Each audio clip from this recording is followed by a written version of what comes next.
Здравствуйте! В эфире программа «Перекресток». Сегодня с вами я, Гузель Худайбердиева. Глобальное современное общество стареет. Организации, занимающиеся проблемами пожилых людей, заявляют, что сейчас 12% населения земного шара – это люди старше 60 лет, и этот показатель будет расти. По данным международной организации HelpAge, в Центральной Азии больше всего пожилых живет в Казахстане. Это более 10% населения. В то же время средняя продолжительность жизни по региону не превышает 70 лет.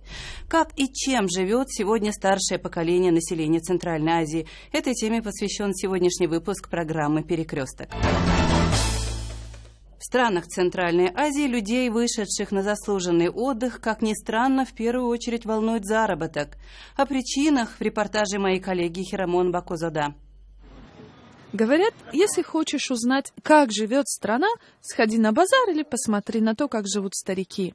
В Таджикистане, где средний уровень пенсии составляет порядка 200 сомони или $40 в месяц, немало людей преклонного возраста вынуждены искать себе дополнительный заработок. Этой женщине 64. Она получает небольшую пенсию, но вынуждена подрабатывать мелкой торговлей, потому что дети находятся в стесненных условиях. В молодости надеешься, что когда дети подрастут, они подставят тебе локоть.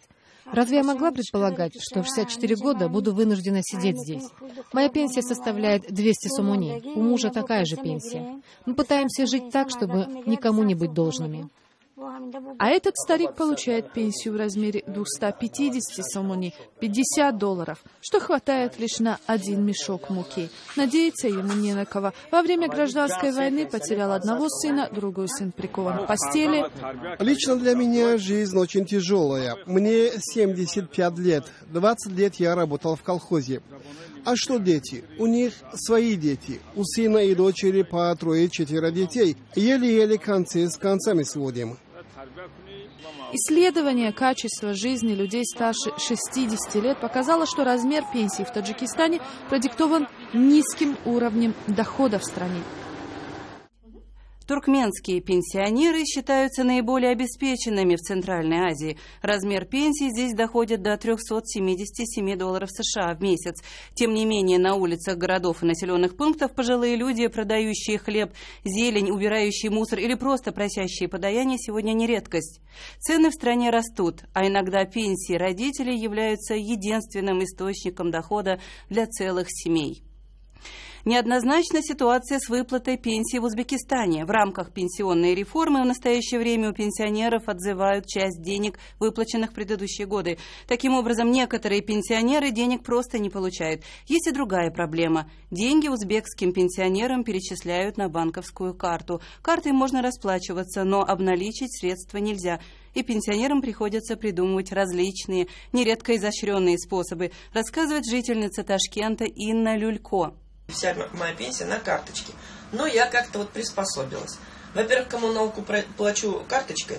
Во-вторых, скажем, кто-то из детей или соседей, кому-то надо что-то купить, а у них наличка.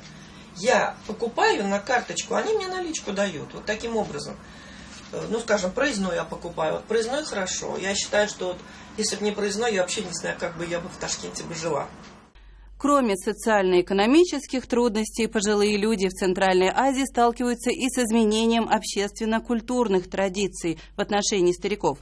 Так, пожилых одиноких киргизов, таджиков, туркменов становится все больше. Для некоторых дом престарелых оказывается последним приютом.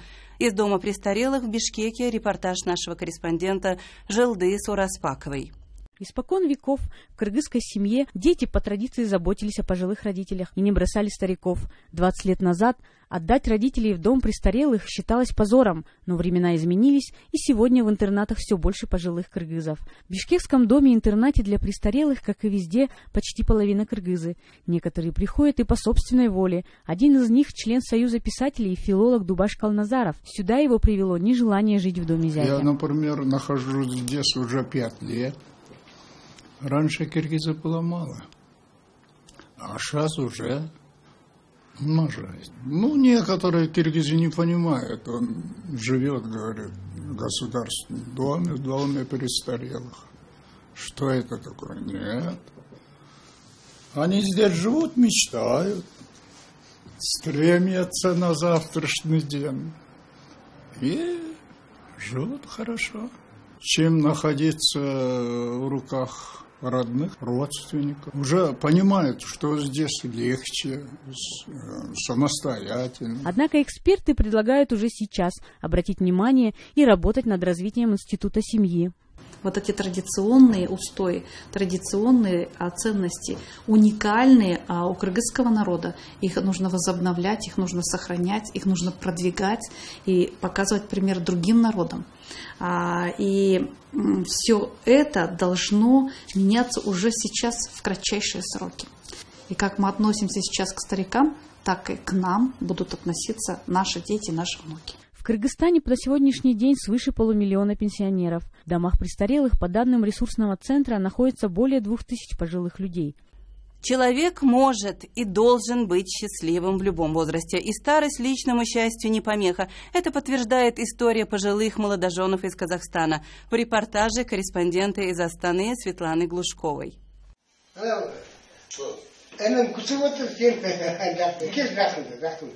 3 года назад жизнь Тургана Аксакала резко изменилась. На 8-м десятке в доме ветеранов он встретил свою любовь – Зейнеп. Познакомились они за игрой в шахматы. На 1-м этаже работает шахматный клуб, в свободное время мы ходим туда. Зейнеп тоже немного играет в шахматы. Мне понравились ее образованность и отношение к людям. Единственный недостаток Зейнеп – прикованность к инвалидной коляске. А в остальном все прекрасно.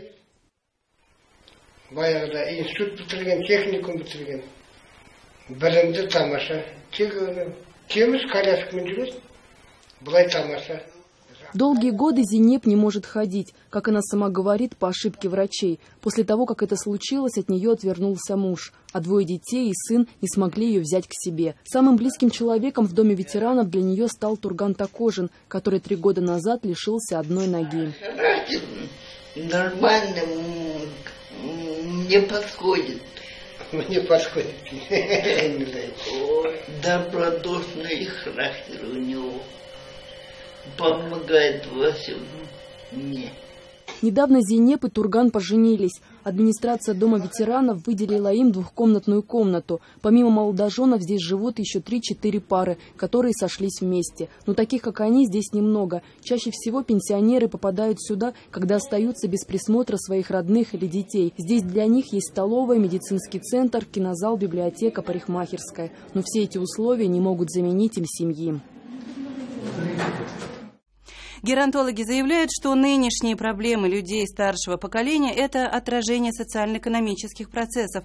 Врач-геронтолог, руководитель общественного фонда помощи престарелым «Доброе дело» Эдуард Корюхин отмечает. Для региона Центральной Азии характерны тенденции вот таких вот внутрисемейных трансфертов, когда пожилые люди, имея сами-то, в общем, небольшую сравнительно пенсионное содержание, еще и делятся с нею внутри своей семьи. Часто речь идет о внуках, а то порой и детях. Здесь имеется такое взаимосвязанное и социально-экономическое явление, связанное пока еще с безработицей. А миграционные процессы здесь имеют место. В то же время, по мнению эксперта, традиционные для центральноазиатских стран семейные ценности могут стать и решением многих проблем.